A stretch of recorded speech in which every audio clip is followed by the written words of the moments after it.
You ask Tiger to solve. This deals with linear equations with one unknown.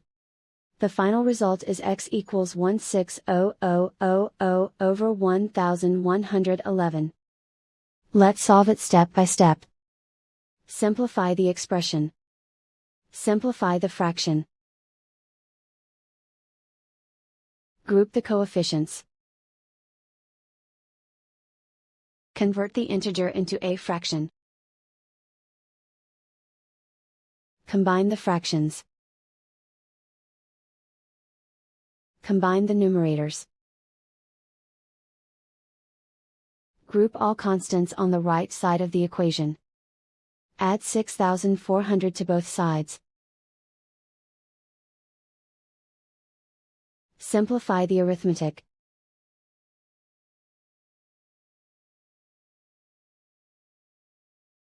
Isolate the x.